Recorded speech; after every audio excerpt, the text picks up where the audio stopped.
Cool, well, welcome everyone. Welcome everyone. I hope you're having a great reInvent today and that you're learning a lot here at the conference and learning about all the new announcements that we have and all the features that we're releasing to help you build for your own customers. My name is Higgy Park. I'm a specialist SA, a specialist solutions architect here at AWS, and I focus on serverless. My name is Youssef Arabi. I am the director for application networking, which is API Gateway, Private Link, and Lattice. Hello everyone, my name is Fabrício. I am Group Product Manager at Itaú Unibanco in Brazil, and I'm responsible for API platform and platform teams. Hello everyone, my name is Guilherme Greco. I'm a Principal Solutions Architect at AWS. I'm based in Brazil. All right, well today we're going to be talking about how you scale and secure your API workloads. We're going to talk about a lot of different things, and I hope you're going to buckle up and get ready because we're going to get ready to dive pretty deep.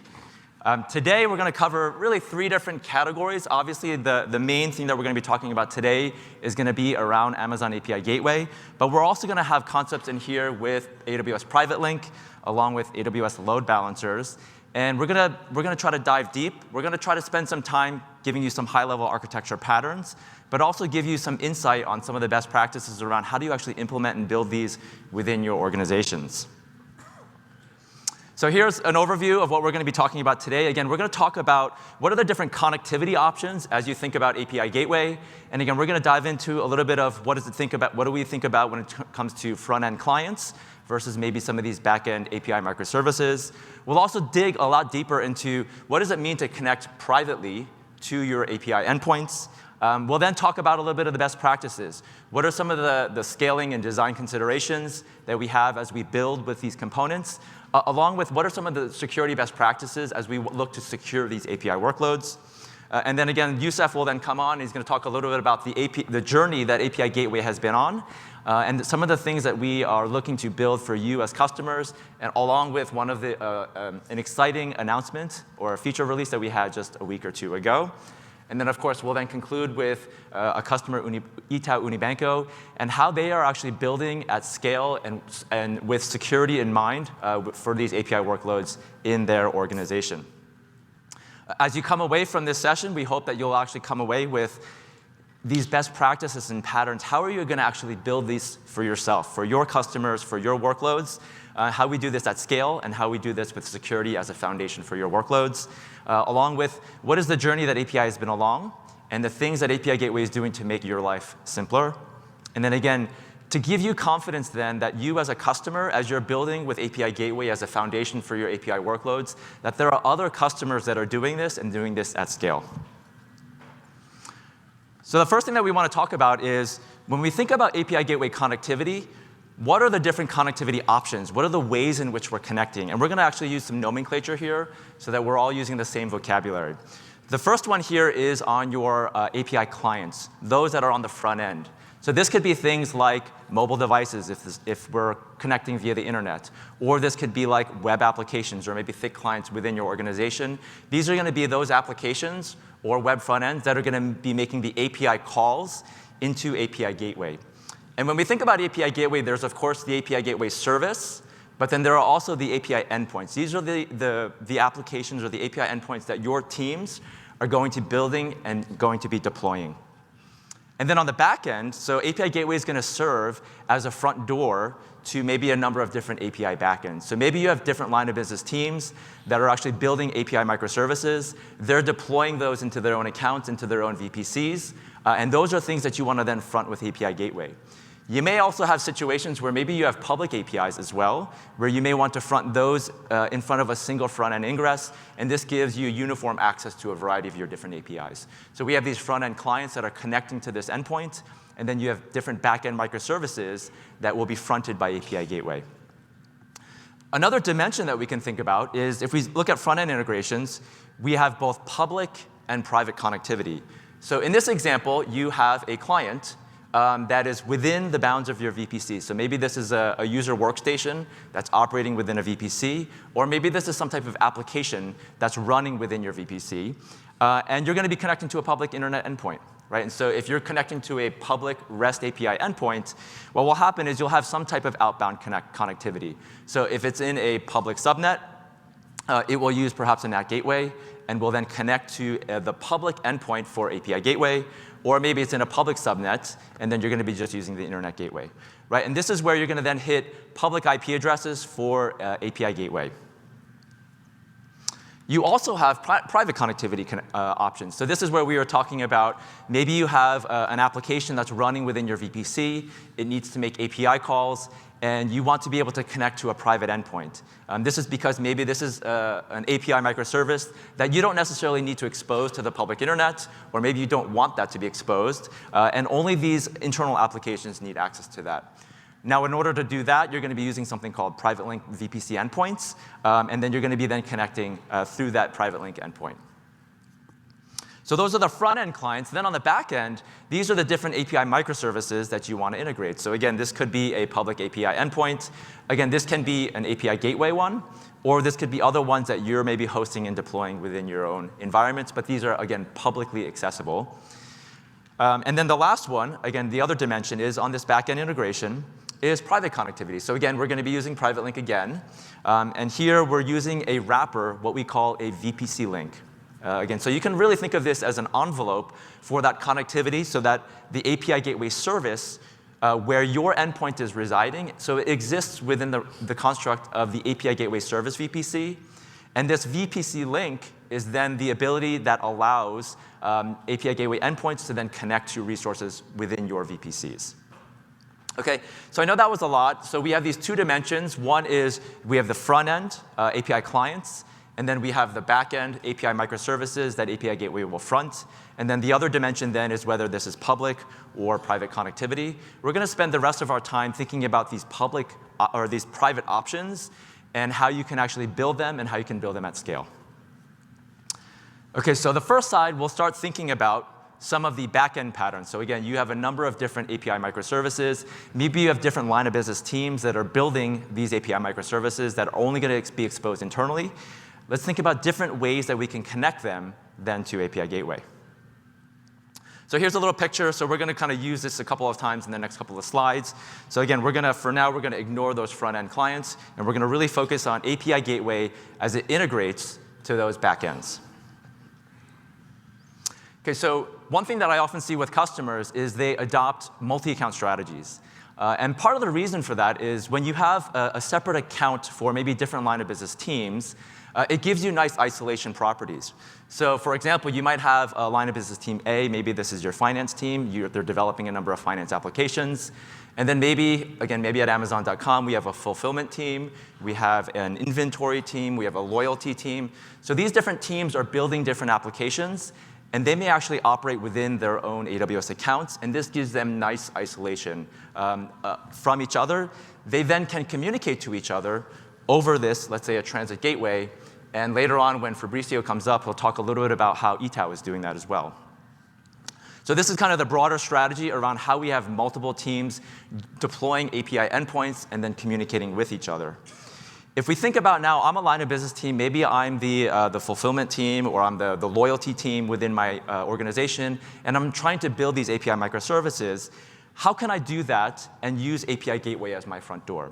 So there are three options. So we're going to walk through these options. So we'll start high level, then we're going to dig pretty deep, and then we'll try to bubble it back up. So we're going to kind of go in and out in terms of depth along with high level strategy. Each of these options have their pros and cons, and we're going to walk through that for each of these. So the first option, we talked about VPC links briefly before. So again, this is the way that API Gateway, the service, is going to be talking to private resources within your accounts. So what happens is this VPC link will essentially wrap an NLB in your account. So you're going to use that NLB, a network load balancer. That will be the ingress point that allows API Gateway to talk to those resources. Now in this option, in this example, we're going to have essentially a one-to-one relationship between the VPC link and whatever your backend microservices might be. So for example, let's suppose I'm a Java developer and I'm building a Spring Boot application and I'm running it either on an EC2 instance or maybe I'm running it as a container in Fargate. I could put a network load balancer in front of that, and then I can expose that or connect that to this VPC link. And when I have my API Gateway, now I have a resource that then points to this VPC link, which then points to my application on the back end through that network load balancer. So that might be, let's say, dev team 1, and they have some use case where they're building it out. And then let's say another dev team comes along and says, hey, we're building out a different use case, but I still want to map to that same API gateway front end, just maybe as a different resource on that API endpoint. So they want to then be able to independently deploy their application, maybe as again, maybe a Fargate container. They have their own NLB, which they're managing, so they can manage the security groups and all the configurations associated with that. They then connect that to their own VPC link. So each of these teams have now the benefit of independent deployability. They're isolated from each other. They don't need to coordinate around deployments. And so there's a lot of benefits of this isolation in terms of deployments. Now you might be asking, that's great, like why don't we just do this all across the board? Well, as I'm sure you're aware, there are certain quotas with some of our services. So with VPC Link, we do have a soft quota of 20. So depending on your use case, if you don't need more than maybe a few backend microservices, this might be a great option for you. But if you're imagining I have this API front end, and I'm going to have many, many, many dev teams that are going to be building different applications, and you want to think about scaling it far greater than that, then maybe when we want to consider, maybe there's a different option. So there's a lot of simplicity to here, gives you a lot of great isolation benefits, but maybe it doesn't scale quite to the degree that you're looking for your organization. So that brings us to option 2. We can say, let's put the VPC link aside. So we're going to really just have one VPC link. Again, that's going to go to the NLB, or this network load balancer. And as I'm sure you're aware, with your network load balancers, you have the ability to then create a listener with these routing rules. And here we're going to be doing this at layer 4, where you have different ports. And each of these ports then can map to these different teams. So again, before we were saying we have development team A is building for their particular use case. Another development team is building for B, C, D, et cetera. You could then say each of these ports maps to the API application that each of those dev teams is building out. So this gives you a pretty nice fan-out ratio. So we don't have to worry about that VPC link. And now we're just worrying about adding these additional rules. So what we're doing here is we're actually shifting the responsibility from scaling at the VPC link layer, and now we're going to be scaling at the NLB layer. One thing I've also seen with some customers is separation of responsibility and concerns. Right? So sometimes, because this VPC link construct is something that's deployed relatively infrequently, sometimes it's also managed by the networking team. Right? And so if in option 1, it's managed by the networking team, it may be a scenario where maybe you need to submit a ticket or maybe a PR to the networking team in order to deploy another VPC link. Well, here's a nice scenario where you can have even the networking team control the NLB, but as the development team, I can be responsible for the listener rule and the target groups for my application. So again, we're shifting the responsibility where the development teams are now building and configuring their kind of the fan out for their applications. So then the con you may be saying is, OK, this sounds great. So maybe option 1 wasn't necessarily what we want because we want a lot of scale out. So why not just do this for everything? Well, again, a lot of this will come down to and depend on the way that you're scaling. So there are certain limits in the number of targets. Now, in a little bit, I'll actually talk through the actual soft quotas. But maybe you want to scale out even bigger. The astute among you may be also thinking, hey, can we actually combine option 1 and 2? So in this scenario, you have one VPC link with NLB, and then you're using listener rules to map to different ports. Well, you can actually maybe have a couple more VPC links and do that as well. So again, that is one option, the way to do that. There is another option, though. What I've often seen is with some customers, they want actually routing not at layer 4, but at layer 7.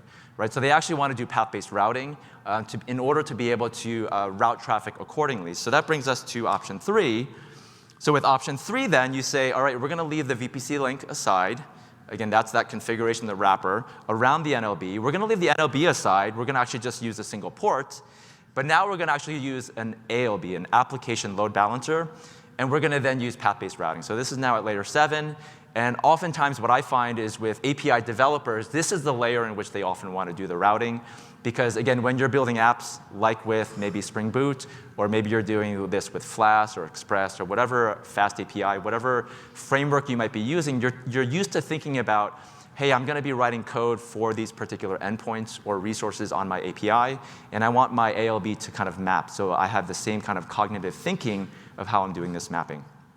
So again, you have similar scaling behaviors with the NLB, but now you just have another layer of abstraction here. Okay, so I know that was kind of a lot here. I do want to go one layer deeper, so bear with me, buckle up. We do want to think about, like, what does that mean? So a couple of years ago, you might have said, if I'm going to be configuring an NLB to target an ALB, it was actually not that easy. So I think 3+ years ago, it used to be that you would actually have to configure a target group to point to the IP addresses of the ALB. Well, fortunately, 3 years ago, we actually announced native support to target this ALB. So this listener, you can now actually configure the listener type as ALB, and it'll point directly to it, and you don't have to worry about all that work of looking at the IP addresses. The other thing that we're going to think about here is, again, from a security standpoint, we want to ensure that there's TLS in here. So here's where you have the ACM, or the AWS Certificate Manager certificate, that we're going to apply to this listener, and therefore we're going to be using HTTPS on port 443. So again, here we have our canonical Spring Boot 3 application that your line of business teams are going to be building. Okay? Another thing that we can be thinking about now is, again, thinking about patterns. How are we going to be building and scaling? So I know there's a lot in here. The basic premise that we're thinking about here is we want to use API Gateway as that front door, the front end for all of your applications.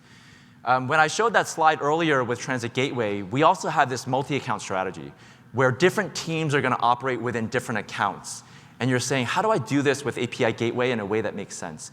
Well, this could be one pattern where if you look at AWS account A in the middle, that could be something like a shared services account, where a shared services team is actually acting almost as a router internally from a networking standpoint. So this is the same thing. You have this, the VPC link to the NLB to the ALB. But now what you do is in this multi-account strategy, you could have account B, and that you would think of as like a line of business account. So a dev team is going to operate out of account B, whereas maybe your central networking team is really operating account A. And you could almost imagine now you have account B, C, D, E, and those are the accounts where your development teams are going to be operating, doing frequent deployments, and deploying those API services that you want to then expose internally. So you almost have this hub-spoke model with the way that you're doing these backends. And this now gives you this ability to have isolation that we talked about before, along with the benefits of now being able to connect this with a single API Gateway front end. So how would you do that? Again, if we build on that last slide. So this is an example if I have that ALB. I just add another rule in there. So I'm adding another rule in there, and again, this is going to be a path-based route. So there you see service 1. And with service 1, now instead of pointing to, again, in the first one, that default route was pointing to my Spring Boot app, which was running in this example to a Fargate container or a Fargate service. Here now we just point to the VPC endpoint. And again, it's kind of the same path now with this VPC endpoint. It's going to then pass that traffic to an NLB in that line of business account, then goes to that backend application, right? And so here we see there's maybe a Spring Boot 3 app from maybe the core services team, and maybe this is like some type of health check app. And then this account B is now my line of business dev teams. So again, I know that's a lot of detail. We want to go through one more, perhaps. We talked before about Transit Gateway. So in this scenario, you could think of, I'm just going to switch what we did with that private link and that VPC endpoint, and now we're just using Transit Gateway to route traffic. And again, it would be a very similar idea here. The difference here is now the line of business accounts. What they are doing is they're going to be exposing just VPC endpoint services, and that people can then consume through Transit Gateway. So anyway, I know that was a lot. We went kind of deep, a lot of patterns. The idea there is, I hope you come away with this idea of like, I know that there's a lot of components. Maybe there's a lot of Lego building blocks that you have to think about, but we want to give you options, right? In option 1, it was really about, if I want simplicity, but I want isolation, you can go with that option 1. And then option 2 and 3 really are about preference of scale. So you want to start thinking about fanning out more to many more backend APIs. And do I want to route and fan out at the port level for layer 4, or do I want to do path-based routing? And that's kind of where you would then select between options 2 and 3. Okay, so that was a little bit of the backend patterns that we have. So hopefully it gives you a sense of different options and ways that you can have many different dev teams in your organization exposing and building these private APIs, and then you can use API Gateway as that front door for those APIs. Okay, so now let's shift and think about the front end, those client applications that are going to be accessing your private API Gateway endpoint. right? So maybe you have, again, a desktop application and you have your end users that are using web apps to connect to this because they're on your local corporate network. Maybe you have mobile devices that have VPN connections into that. Or maybe, again, you're building applications like on EC2, on Fargate, or whatever it might be, and those exist within the confines of your VPC. So now we want to then connect to this API gateway using private endpoints. So bear with me on this next one. I know there's a lot on here. But the idea here is we want to give you options. There are different ways that you can connect to your private endpoints. And there might be constraints depending on the way that your network team operates. So on the right side here, you'll see that you'll see this check mark and then this no sign, this red no, that basically says either private DNS is enabled or disabled. And you're saying, what do you mean by that? And why does that even matter? So we have these three options. And let's kind of dig into what do we mean by that, by private DNS being enabled. So again, here's just a view of what it looks like in the console. But when you're configuring a VPC endpoint for a service. So in this example, I have a VPC, and I'm trying to configure a private VPC endpoint for API Gateway. So when I want to access API Gateway services, I'm going to create this VPC endpoint. When you do that, there kind of in the middle in that red box, you have this option to either enable or disable private DNS. And essentially what that means is, again, for folks that are using API Gateway, you're probably used to a particular way that the fully qualified domain or that host name is vended to you. So it'll typically be something like, oh, now I'm going to forget. It's something like your API ID, and then the region, or execute API, and then the region, and then AmazonAWS.com. So that's an endpoint that you're familiar with. And if that's something that you want your developers to continue using, that would be a scenario where maybe you want private DNS enabled because you're going to use a familiar host name that you're already used to. However, you may have scenarios where maybe your networking team, they actually manage DNS. You're actually not using Route 53 on your VPCs, and you have your own self-managed ways of managing DNS. This could be a scenario then where you're actually going to disable private DNS because your networking team is actually managing the way that those IP addresses are resolving. So here's an example of why this matters. So for the networking folks, I know it's a little bit small, but on the top side, we have private DNS enabled. And let's suppose I have a private endpoint. So here, it'll be the same type of host name that you're used to seeing. And this will be private123, execute API, region, AmazonAWS.com. And I know it's a little bit small, and the slides will be available after this. But if you look at it, you'll see that the domain name or the host name is actually resolving to IP addresses within my VPC. Again, I know it's hard to see, but you'll see it's 10.2 and then 100 and then the host IP. And those are IP addresses that exist within my VPC. That's because those are the IP addresses of my VPC endpoint that I configured. On the bottom side, let's suppose now this is actually a public API. And that's where if you do an NS lookup, it will actually resolve to IP addresses of the public API Gateway endpoint. Right? So private DNS, I resolve it to a VPC interface endpoint. With private DNS disabled, I'll resolve to the public endpoint. Hopefully that's clear. Now, when we're thinking about this, let's look at a couple of examples here. So we have this standard vended host name that we're used to using. So we have private123 execute API, again, resolved nicely to the VPC interface endpoint. And the key thing to be aware of here is the fact that that API ID is embedded within the host name is then what API Gateway uses to be able to route to the appropriate API endpoint within the service itself. Right? So private123, that's the identifier. And then when it reaches API Gateway, it uses that to know which API endpoint to route to. Let's pause for a second, though. What if I have this configuration, I have private DNS enabled, but I want to hit a public endpoint? Just pause for a second. I'm sure you already know it's going to break. Something's not going to work because if you look at it with this public endpoint, I need to resolve really to the public IP addresses, but it's actually going to go to the VPC endpoint. So what you're actually going to get if you try to do that, if you try to hit a public API Gateway endpoint in a VPC where private DNS is enabled, you're going to get this 403 forbidden error. And you can look at the QR code up there, and that'll give you a little bit more information. But the reason for that is when we use VPC endpoints, the private link endpoint for API gateway, we only allow private endpoints to route through that. We won't route public endpoints through that. So this is why you'll get that 403 error. So then you're thinking, if I enable private DNS, if I'm using private API gateway endpoints, is it then that I can't use both or access both private endpoints and public endpoints within the same VPC? The answer is kind of yes, but no. There is an option or a way that you can do this. So we do have this idea of custom domain names. So you can create a custom domain name. You can then map your public endpoints to that custom domain name. And now you're not resolving to that AWS vended host name that we're used to using, the API ID execute API one.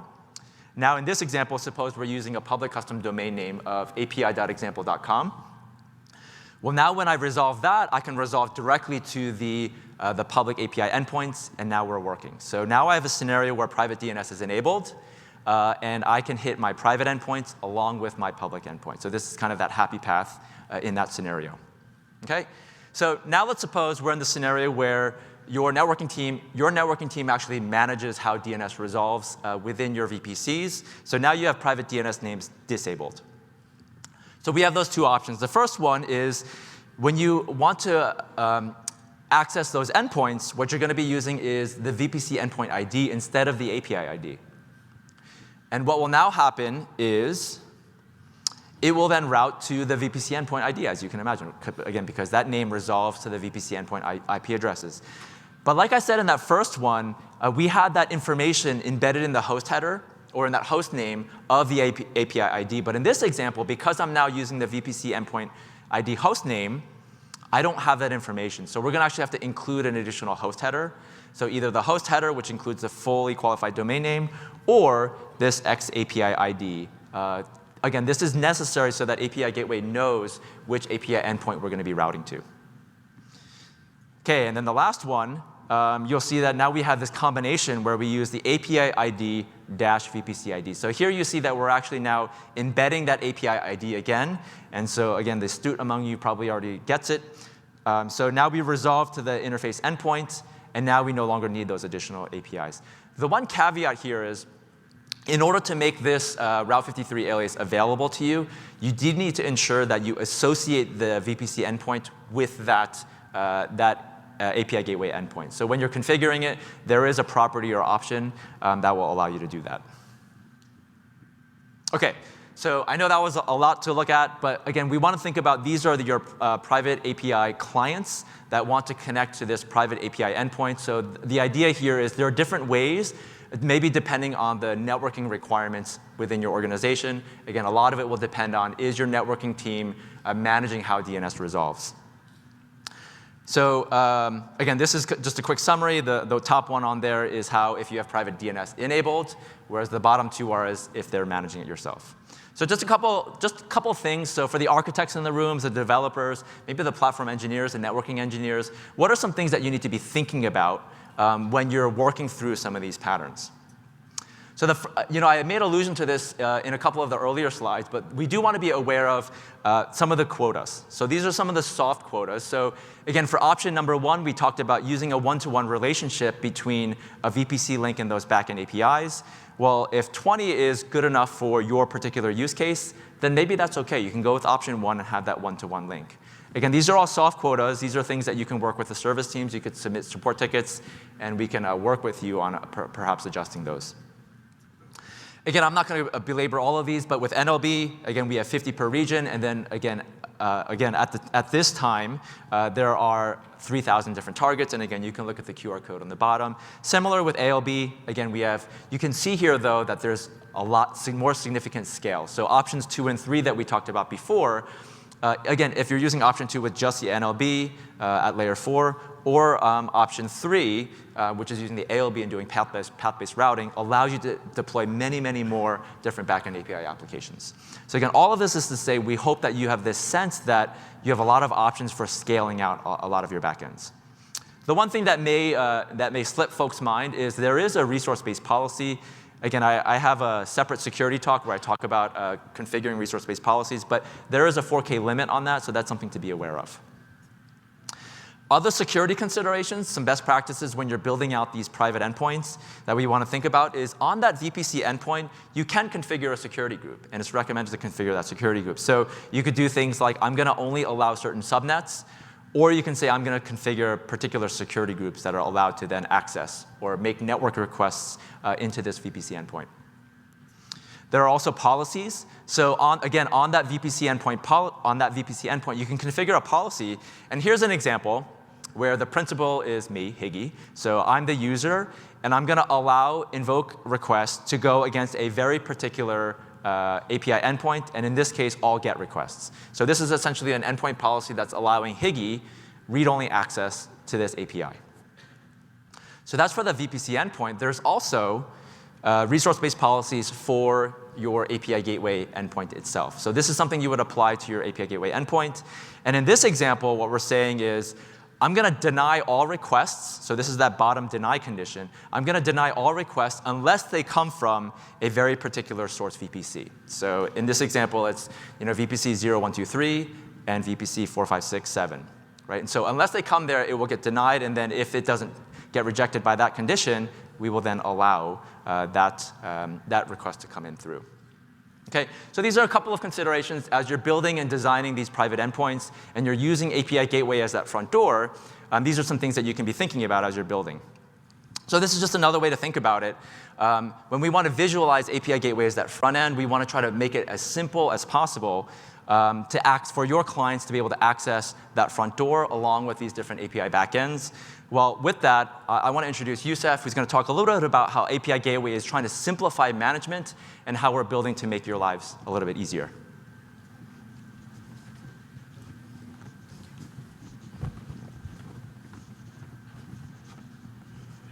That was an amazing introduction and a lot of depth that I hope you all got a lot out of. As Higgy mentioned, API Gateway has been on a journey over the last couple of years. Last year, over 2023, API Gateway processed well over 100 trillion API events, and that number is continuing to scale at a very rapid pace. To continue to meet that scale and to meet the availability and security requirements that our customers demand, we've had to rebuild the data plane as we continue to process API requests. We completed that work over 2023, and we internally delivered a number of availability and scalability improvements to the API Gateway platform. Critically, what those foundational improvements let us do is deliver usability features more easily to our customers. As you've seen over time, private API patterns, enterprise to enterprise or service to service within an enterprise patterns have become much more common. We've made a number of improvements, but our builders have asked for usability improvements in managing their private APIs. I'm happy to announce that we have launched custom domains for private APIs. This feature is available in all commercial regions and GovCloud today. There are 3 pillars to this feature that make your lives easier as builders. First, we make API governance and security management simple. We introduce a new concept, the domain, and we allow you to associate a number of APIs to that domain. Policies that are applied at the domain level will apply transitively to all the APIs associated with that domain. Second, we'll talk about this in future slides, but we integrate seamlessly with Private Link and Resource Access Manager for seamless cross-account and cross-VPC sharing. Lastly, we support IPv6 to enable new connectivity to private custom domains. And going forward, all API Gateway features will support IPv6 at launch. Let's take a look at what this looks like. So with Private Link and Resource Access Manager, you can seamlessly share a private API to any number of accounts. As your environment grows, it's a very common pattern to scale out the number of accounts and number of VPCs within your environment that lets you control blast radius, have finer grained security controls, and so forth. But getting access to APIs and sharing APIs across VPC boundaries, across account boundaries, can sometimes be difficult. We handle that for you with private custom domains. Next, let's take a look at the policies. There are two policies that come into play when you are configuring and building private custom domains. First is a resource policy on the domain itself. The resource policy lets you have fine-grained control over who invokes the API specifically. Second, there is a resource access manager policy. And this allows you to configure and control a data perimeter effectively, who can connect, who can associate VPC endpoints to that private custom domain. Together, these two policies give you really strong controls and flexibility in how you define your security posture and your data perimeter. Let's go back and take a look at the URL access. So this is actually referring back to a slide you've already seen. You can see that typically an API gateway invoke URL has a certain amount of information in it. There are API IDs, VPC IDs, stage names, et cetera. With this feature, you can work with your customers and vend a simple, discoverable, and stable domain name for your private APIs. And this also gives you the flexibility. For example, if you want to implement your own blue-green deployment scheme, you can do so and manage that behind the scenes. Getting started with private custom domains is pretty straightforward. There are 4 steps and a few prerequisites. To start, you need to have an TLS certificate, Typically that's managed in ACM, although if you want to, you can bring your own self-signed certificate. Additionally, you have to have a Route 53 private hosted zone. The first step is simply creating the domain and creating the base path mapping with the API gateway APIs. Second, you share that API with Resource Access Manager, that domain. Lastly, you create any number of VPC endpoint associations to that. And lastly, you create the Route 53 alias that we discussed to enable your customers and your clients to access your private API. Getting started with private custom domains is simple. At launch, we integrate with all the common infrastructure as code solutions that are native to AWS. So today, we are integrated with CloudFormation, CDK, SDK, and the AWS CLI. Soon, early 25, we will integrate with Terraform as well. There are a few limits to keep in mind. With this feature with private custom domains, we support 50 private custom domains per account per region. And we support 100 private custom domain associations per account per region. These are designed to kind of meet the most common use cases that we've seen and analyzed. And we believe you'll get a lot of mileage out of these. With that, we'd like to bring up Fabrizio to learn more about how Itaú is using API Gateway. Thank you.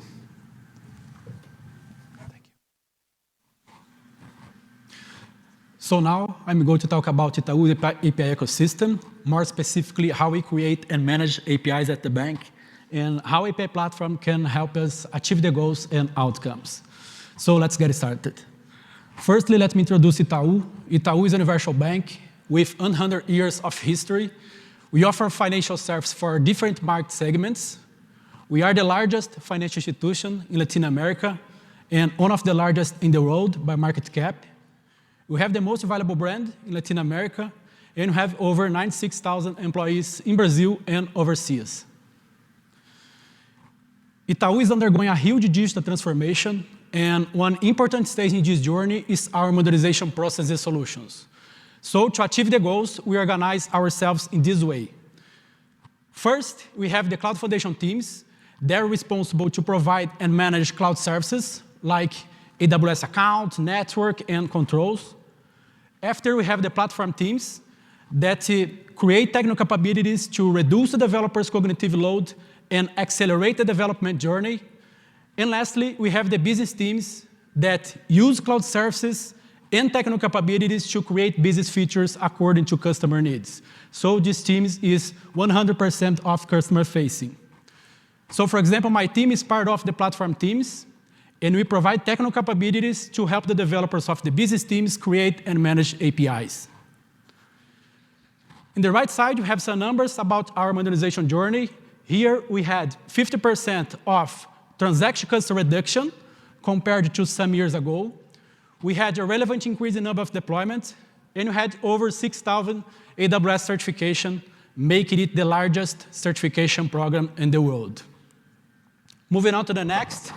Now let me share some examples how API platform can help us achieve the goals and outcomes. The first one, we have time to market.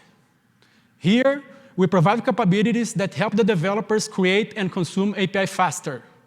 And this can contribute to the business teams to launch product and service quickly. Currently, we have over 5,000 APIs created by the business teams using our platform, and these APIs are hosted in more than 80,000 AWS accounts. And we reach more than 106 billion of transactions per month. The second one, we have efficiency. Here, we provide capabilities that help us improve the API reuse. So we are a large company, and have several teams and several services create at the same time. So the API reuse is very important for us to be more efficient. This year, we are able to contribute to improve the API reuse in 60% using our platform. And this resulting in a developer cost reduction of 34%. Next, we have security. Here, we provide capabilities that help us improve the API security level by robust data access control. So for example, in average, we have over 22 million transactions controlled by our authentication authorization process per month.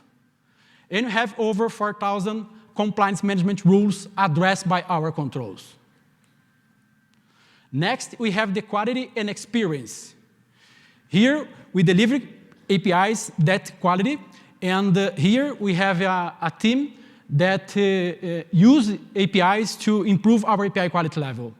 So for example, to address the quality, we have over 4,000 API owners certified that the API owners are a focal point inside the business teams that help the developers, engineers, and architects to create and manage high-quality APIs. The objective here is democratize the knowledge about API best practice across the bank, and this contributes to improve our API quality level. Looking at the developer experience, we reached 92% in our last customer satisfaction score survey that measured the developer satisfaction about our platform. Now, let me share an example about our API platform. Here, we have a flow that's used by the business teams to create all APIs of the bank. It's available in our enterprise developed platform, and the first stage is design. The design stage is very important for us because here, we look at the business requirements to understand the consumer's behavior before start coding. And here, we have integration with our business service catalog to link the API with corresponding business services. And this allows us to have a business view during our API lifecycle. After, the API owners use this information and domain-driven design best practice to generate the API contracts according to our API specification and our standards. After, we have the development stage.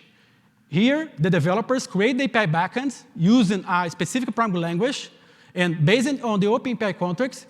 And the focus here is generate the business rules that compose the business services. Next, we have the validation test stage. Here, the platform executes several validations to ensure summary requirements related to security and quality, for example. So here, we can have contract validation, security policies, partner checks, unit tests, and other requirements. After, we have the versioning stage.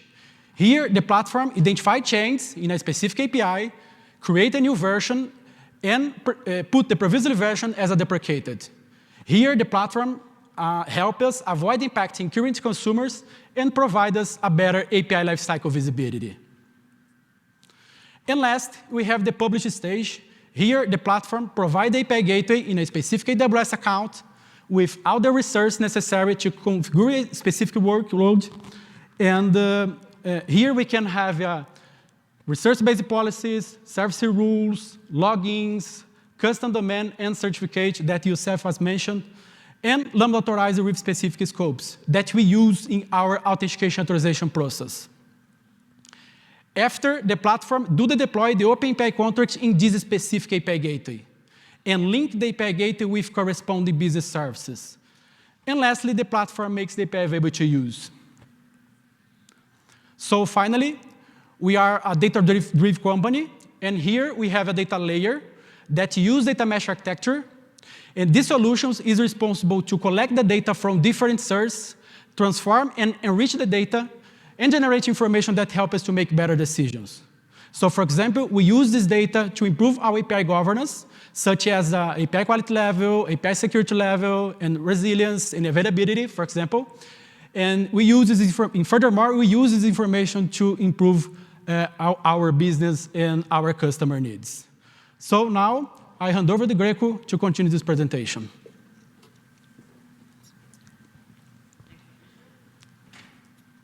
Deep into Itaú's architecture, I will explore different perspectives from Amazon API Gateway.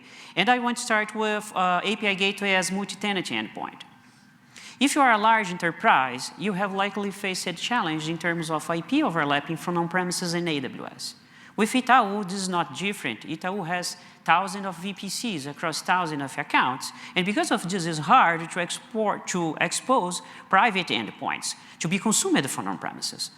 To address this scenario, we created a transit VPC with Amazon API Gateway VPC endpoint in a way that we can reduce the domain of IP overlapping. As you can see, we have Direct Connect, but behind the scenes, we have Direct Connect Gateway that will be associated with the virtual private cloud for that specific VPC. The traffic comes from on-premises, will reach the VPC endpoint, and based on the header or in the custom domain, can be forwarded by Amazon API Gateway to different accounts into different products. You can see that we can scale out the environment and create additional VPCs, accounts, and products without needing to come back to the transit VPC and to manipulate more additional VPC endpoints. We can do this thanks to the multi-tenancy capability for Amazon API Gateway.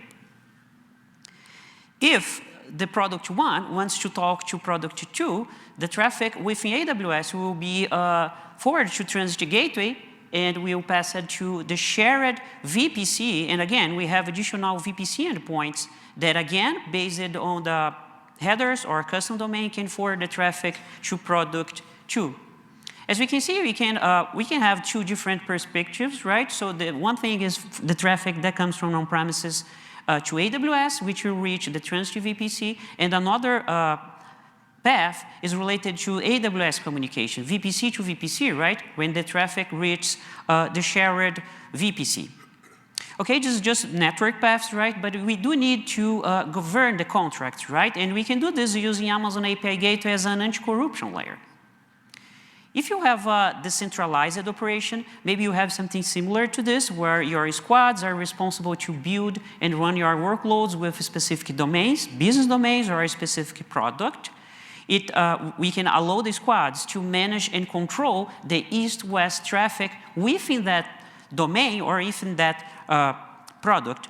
The domain A is just using service mesh as east-west traffic, and domain B is using ECS Service Connect. But when we need to get communication from a product from domain A to domain B, we have to perform an anti-corruption layer. And in this case, we're just taking advantage of the platform that Fabricio mentioned, right? So the developers will just declare their open API contract and send this to the platform in a way that the platform will come back to the product accounts and deploy the gateway and deploy the contract. With that, we can control the north-south traffic, and everything is going to be fully governed by the platform team. And at the same time, the developer team is going to have a self-service experience to expose their API using a paved path. To scale that, we can create additional accounts and products and use a hub-spoke architecture. That means that every time that I have a new product or a new business domain, the traffic will flow until the shared VPC, and again, we'll reach the VPC endpoint. Remember that we are taking advantage of multi-tenant capability of that VPC endpoint. You can see that we have VPC endpoint policies attached or associated to VPC endpoint. We have it because we need to use API Gateway as a data perimeter endpoint. At Itaú, every single principal has conditions and explicit denies for resources that don't belong to Itaú's organization. We can do the same with VPC endpoint policies with VPC endpoint.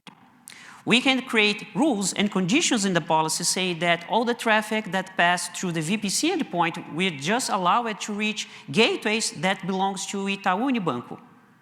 In this case, if you have a workload that is going to exfiltrate data from Itaú's organization, VPC endpoint will block that. For the last, we have API gateway as a custom domain endpoint. Itaú uses network load balancer on top of VPC endpoints to terminate TLS. And Fabricio mentioned that Itaú has billions of requests, right? Because of this, the NLB supports more than 2 million packets per second. And in order to accommodate all the port allocation, Itaú has 96 elastic network interfaces. In terms of costs, Itaú is expending around $400,000 per year just to terminate TLS. To explain this architecture, I will bring the same scenario with both paths from on-premises and AWS. As you can see, we have the network load balancer that resides in the transit VPC, and that specific NLB is terminating the TLS. So we have the listener that is associated with ACM, and the traffic that comes from on-premises will hit the network load balancer and terminate the TLS. From the AWS side, we created a VPC endpoint that uses AWS private link to forward the traffic to the same network load balancer. With private custom domain, we can remove the network load balancer in the private link. As you can see, the architecture is going to be simpler. And now we are taking advantage of private custom domain names, the feature, and associate the PCDs with the VPC endpoints. We can use the same architecture and the same EDP process that Fabricio mentioned, right? So the developers are still focusing on declaring open API contracts. But now, remember, we have two perspectives, transit VPC for on-premises and shared VPC for AWS. And Youssef mentioned that private custom domain has policies and management policies. So we can use the same flow, the same pipelines to call APIs for a transit account and share the account and associate the private custom domain to the VPC endpoints. As a result, Itaú is projecting to reduce 96 elastic network interface to just 6, which represents 2 VPC endpoints. And in terms of TLS termination, in terms of costs, we are expecting to reduce 90% of them. With that being said, I will hand over to Higgy. All right, thanks. Thanks, Greco. So just to kind of wrap things up, I know that was a lot to cover. But we hope that we gave you ideas on how you can then design and build and scale your internal serverless, your internal APIs, and do so in a way that both scales and is secure. We hope that, as Youssef just announced, that as you saw with these private custom domain now, it actually makes it much easier for you to be able to expose these private API gateway endpoints for your internal applications and your internal uses. And I also hope that as you heard the story that Itaú has been on, that it gives you confidence that as customers, as you're building these private workloads, that you can do this at scale and that it fits your use cases. With that, we do have, I know it's Thursday, it's kind of at the end of the conference. Hopefully you guys are still hanging in there. But there are a couple of more sessions that I want to recommend that you go and check out. I know that it might be a little bit of a hustle to get there, but these are some that I would recommend. Take a look at those. If you're also looking to continue your serverless learning journey, there are a number of resources. Again, we have ramp-up guides. We have these serverless learning badges. I really recommend that you go and take this out. This will help you broaden your perspective on how you're building these serverless workloads. And again, maybe you're going to build in these private API gateway endpoints as part of your overall strategy. With that, I do want to thank you. Again, please do fill out the survey. While we do love 5s as part of our ratings, the feedback that you provide really helps us to think through and understand where are areas that we can continue to improve. So please do fill out your session surveys. And with that, I do want to give you a great thanks for coming to this session and listening. And hopefully you learned a lot of how you can build these workloads for your own use cases. Thank you, everyone.